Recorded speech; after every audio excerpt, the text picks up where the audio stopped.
Hi అందరికి నమస్కారం. అయితే ఈరోజు సోషల్ మీడియాలో బాగా ట్రెండింగ్ అవుతున్న వ్యక్తి మల్లికార్జున ముత్తే. ఈ మల్లికార్జున ముత్తే బాగా సోషల్ మీడియాలో ట్రెండింగ్ అవుతున్నాడు.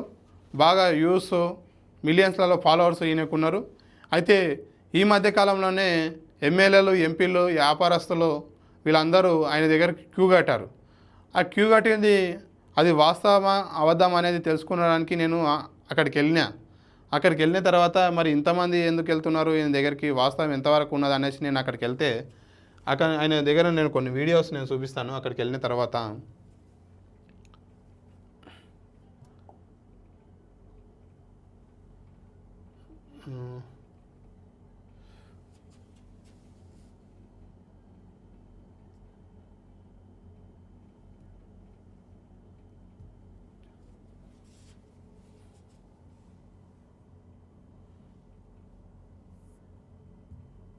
ఒక్కసారి వీడియో చూడండి. నేను అక్కడికి వెళ్ళిన తర్వాత సింపుల్గా ఉన్నాడు.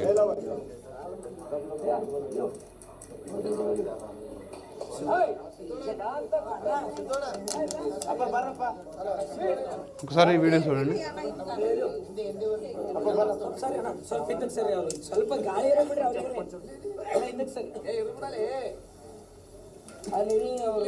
అయితే ఈయన స్వామీజీలాగా విభూతి పూసుకోడు, నామాలు పెట్టుకోడు, ఇంకేం పెట్టుకోడు, ఇదే సింపుల్గా ఇట్లాగే ఉంటాడు.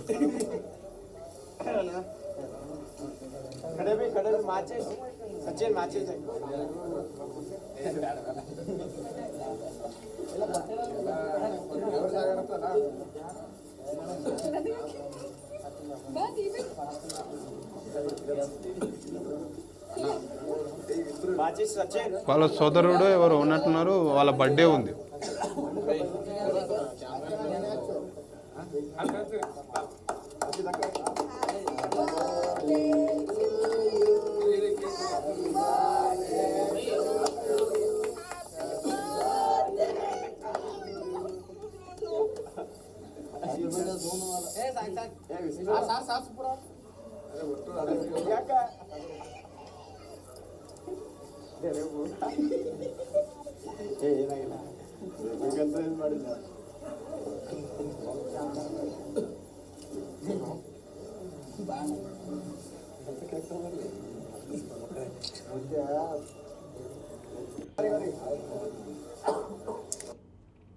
అయితే ఈయన అందరు స్వామీజీలాగా విభూతులు అట్లాంటివి పూసుకోవడం, ఇలాగనే సింపుల్గా ఉంటాడు. అయితే ప్రజలలోనే ఉంటాడు. అక్కడ ఏముందంటే నిరంతరం అన్నదానం ఉంది. నిరంతరం అన్నదానంలో ఏం చేస్తారంటే ఈయనకు స్పెషల్గా వండడం అట్లాంటివి ఏం చేయరు. ఈయనకే స్పెషల్గా పబ్లిక్లో వచ్చేసి తింటాడు ఈయన. మళ్ళీ ఏమో పబ్లిక్ అదే ఫుడ్ను ఈయన తింటాడు. పబ్లిక్ తినే ప్లేట్లలోనే ఈయన కూడా తింటాడు. కాబట్టి ఈయన ఏం చేస్తున్నాడంటే చాలామంది ఈయన పైన రూమర్స్ వచ్చినాయి, ఫేక్ అది అనేసి రూమర్స్ వచ్చినాయి. నేను కూడా కొంతవరకు నమ్మలేను. అక్కడ పోయిన తర్వాత నాకు ఏం జరిగిందంటే, నేను చూయించుకోవడానికి వెళ్ళినాను. అక్కడ ఉన్న జనాలు కూడా నాకు చెప్పారు. ఏమని చెప్పారు, లేదన్నా వీళ్ళు నేను మంచి వ్యక్తి, వాస్తవంగా అన్నీ చెప్తున్నారని చెప్పిండ్రు. చెప్తే నేను అక్కడికి పోయినాక నేను కొంతమందికి నేను ఏం చెప్పినా, కొంత ఫేస్ రీడింగ్ తోటి పేరు చెప్పగలుగుతారు. ఇంకోటి మన మనసులో అనుకుంటాం కదా, ఫ్యామిలీ నెంబర్స్, ఫోన్ నెంబర్స్ కానీ ఫ్యామిలీ నెంబర్స్, ఇంకోటి పేర్లు కానీ మనం అనుకుంటాం కదా, ఆ ఫేస్ రీడింగ్ తోటి చెప్పొచ్చు ఒకటి అనేసి నేను అనుకున్నాను. వాళ్ళకు కూడా అక్కడ ఉన్న వ్యక్తులకు కూడా చెప్పినాను. మరి ఇంకొకటి కూడా ఏంటంటే, అక్కడ ఏ వ్యక్తి వీళ్ళు ఉన్నారు కదా, మన నంబర్ కోడింగ్ ద్వారా కూడా చెప్పొచ్చు ఎవరైనా అది అనేసి నేను అనుకున్నాను. కోడింగ్ తెలిసిన వాళ్ళందరూ ఎవరైనా ఉంటే పక్కా చెప్పవచ్చు దాన్ని. మరి ఆ విషయం కూడా ఆయనకు ఫోన్ నెంబర్ తెలుసేమో అని నేను అనుకున్నాను. ఇంకొకటి కూడా నేను ఏం చెప్తున్నా అంటే, ఇవి ఏ కూడా నేను నమ్మలేను. ఆయన నాకు చెప్పినా కానీ ఇవన్నీ ఏం నమ్మలేను. నాకు ఫోన్ నెంబర్ ఏం చెప్పలేడు. కానీ నేను పోగానే అక్కడ నువ్వు రియల్ ఎస్టేట్ చేస్తావు, నీకు ఈ సర్వే నెంబర్, నాకు ఒక సర్వే నెంబర్ చెప్పిండు. ఏమైనా నెంబర్ చెప్పిండంటే 167 ఈ సర్వే నెంబర్ నాకు చెప్పిండు. ఈ సర్వే నెంబర్ చెప్పి ఇది దేవుని ల్యాండ్, ఈ ల్యాండ్ దగ్గరికి నువ్వు ఎందుకు వెళ్ళినావు అనేసి నాకు అన్నాడు. అయితే నాకు కూడా ఇప్పటికి కూడా నాకు అర్థమవుతలేదు. ఈ సర్వే నెంబర్ నేను దగ్గరికి వెళ్ళలేను, దీన్ని నా పేరు మీద ఉందో కూడా నాకు తెలుస్తలేదు. అది నా పేరు మీద లేదు, నేను వాస్తవంగా అంటున్నాను. ఇంకోటి దీని దగ్గరికి వెళ్ళినావు అంటానే ఆయన అన్నాడు. అయితే నేను దీని దగ్గరికి వెళ్ళలేను అసలు వాస్తవంగా. కానీ కొంత కొంత గుర్తు కూడా రావట్లేదు. ఎందుకోసం అంటే నేను చాలా భూములు చేసిన. కాబట్టి ఈ నంబర్ ఉందో లేదో కూడా నాకు గుర్తు కూడా రావట్లేదు. అయితే ఇంకొకటి ఏం చెప్పిండంటే, ఈ నంబర్ చెప్పింది నీవు అబద్ధం. నేను అసలు నాకు సంబంధమే లేదు. ఈ ల్యాండ్ అనేసి నేను క్లియర్‌గా చెప్పినా. చెప్తే ఆయన ఏమన్నాడంటే, లేదు గుర్తు తెచ్చుకో అంటా అని అన్నాడు. నువ్వు బాగా ఆలోచించి ఇంటికి పోయి అని కూడా అన్నాడు. నేను ఇంకా దాన్ని ఆ ట్విస్ట్‌లోనే ఉన్నా వాస్తవంగా. నేను దేవుని భూముల కాడికి మాక్సిమం నేను పోను. కానీ అట్లా అది మరి ఏం జరిగిందో ఏందో నాకు తెలవదు కానీ నేను ఇంకా ట్విస్ట్‌లోనే ఉన్నా. అయితే ఇంకొకటి కూడా నేను ఆ విధంగా అన్నాక ఏం చేసిండంటే, 368 సర్వే నంబర్ నీ పేరు మీద ఉన్నది భూమి అంట నాకు చెప్పిండు. ఈ భూమి నీ ప్రాబ్లంలు ఉన్నావు కదా అంటా అన్నారు. అంటే ఈ భూమి నేను ప్రాబ్లంలో ఉన్నా సేల్ చేయలేకపోతున్నా కాబట్టి అదే ఇంతకుముందు ప్రాబ్లం అవుతుంది కదా అనేసి నాకు చెప్పిండు ఆయన. కాబట్టి నీకు మనీ కూడా రాలేదు, వేరే వ్యక్తులకు చేసి ఇచ్చినావు కానీ మనీ కూడా రాలేవు అనేసి ఇవన్నీ కూడా ఆయన చెప్పడం అనేది జరిగింది. చెప్తే నేను ఆడ నమ్మాల్సి వచ్చింది ఆయనను. ఏమని, వాస్తవంగా నాకు అక్కడ ప్రాబ్లం ఉంది, మనీ రాలేదు కాబట్టి నేను దాని నుండి ఫేస్ చేస్తున్నాను మొత్తం ప్రాబ్లమ్స్. కాబట్టి ఆయన అదే విషయం కూడా చెప్పిండు. ఇంకోటి ఏంటంటే, మా పాప కొంత మాట రావు. అయితే మాటలు వస్తాయి కానీ పూర్తిగా స్పష్టంగా పలకలేదు. కొద్దిగా పూర్తిగా అన్ని మాటలు స్పష్టంగా రావు, కొన్ని మాటలు వస్తాయి. అయితే నేనేమనంటే, మా పాపకు కొన్ని మాటలు ఇబ్బంది ఉన్నాయి, మాట్లాడట్లేదు, కొన్ని రావట్లేవు వర్డ్స్. అసలు వస్తాయా రావా అనేసి ఆయనకి నేను అడిగిన. ఎందుకంటే భవిష్యత్తు చెప్తాడు కదా అబ్బా, కాబట్టి నేను అడిగిన.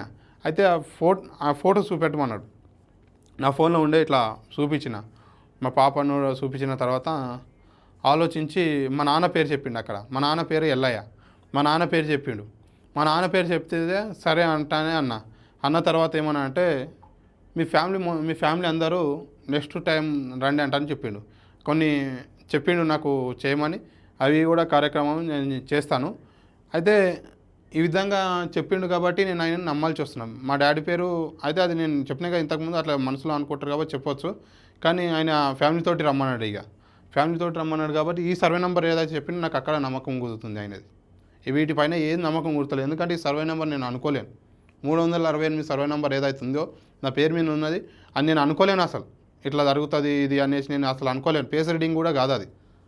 కాబట్టి ఒకసారి మీరు అక్కడికి పోయిన తర్వాత పూర్తిగా సెర్చ్ చేయండి. సెర్చ్ చేసి ఇంకోటి కూడా ఏంటంటే, అక్కడ నెక్స్ట్ జాతర ఉందంట, ప్రతి ఇయర్ జరుగుతాయంట. వాళ్ళు కొంతమంది పెళ్ళిళ్ళు, కొంత వందల పెళ్ళిళ్ళేమో ఫ్రీగా చేస్తారంట ఆ జాతర అనే దినాలు. ఆ కార్యక్రమం కూడా చేస్తున్నారు. అయితే ఇక్కడ చాలామంది ఎమ్మెల్యేలు, ఎంపీలు ఎందుకు క్యూ కడుతున్నారంటే, ఆయన ఇట్లాంటి నిజాలు చెప్తున్నాడు, ఎవరికి తెలియని నిజాలు చెప్తున్నాడు. నేను అసలు ఈ అనుకున్నా కదా, ఈ నంబరే నాకు చెప్పలేడు ఆయన. అయితే నేను మనసులో అనుకున్న అట్లా చెప్తారు కాబట్టి ఫోన్ నెంబర్ నాకు చెప్పలేడు. కాబట్టి ఇవన్నీ చెప్పిండు. కాబట్టి నేను ఇది ఒక సర్వే నెంబర్ దగ్గర ఆయన నమ్మాల్సి వస్తుంది. అయితే నెక్స్ట్ ఇంకా రమ్మన్నాడు కాబట్టి ఆయన దగ్గర పోతా కాబట్టి మరి ఇంకేముందు జరుగుతుంది అనేసి కూడా నేను మీకు వీడియో ద్వారా నేను చెప్తాను. అయితే మల్లికార్జున ముత్తే ఫేక్ కాదు అనేది నేను చెప్తాను. ఇంకా పూర్తిగా కూడా తెలుసుకుందాం. ఎందుకంటే 1-2 సార్లలో కూడా అందరూ అన్నీ చెప్పలేము, కానీ పూర్తిగా కూడా ఇంకా తెలుసుకుందాము. ఇంకోటి కూడా ఏంటంటే, ఈ మధ్య ఎవరు వచ్చిర్రు, వీళ్ళు వచ్చారు కదా అమ్మ, నేను ఆల్రెడీ వీడియోస్ కూడా నేను చేసినాను వాళ్ళ మీద, మీరు ఛానల్లో పోయి చూసుకోవచ్చు.